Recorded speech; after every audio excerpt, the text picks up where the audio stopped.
చేసుకోండి, భూమిని కాపాడుకోండి, పర్యావరణం కాపాడుకోండి అని స్వామి చూపిస్తున్నాడు.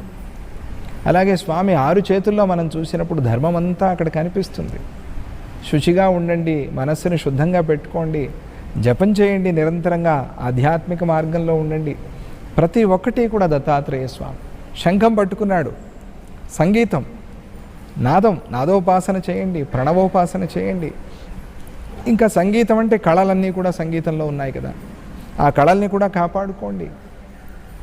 ఈ తత్వాలన్నీ కూడా దత్తుడి 6 చేతుల్లోనూ, అలాగే దత్తాత్రేయ స్వామి ధరించిన ఆయుధాల్లో కూడా మనకి స్పష్టంగా కనిపిస్తుంది. సృష్టి స్థితి లయాల్ని కూడా ఆ స్వామి చేస్తూ పరమాత్మ స్వరూపంగా ఉన్నాడు.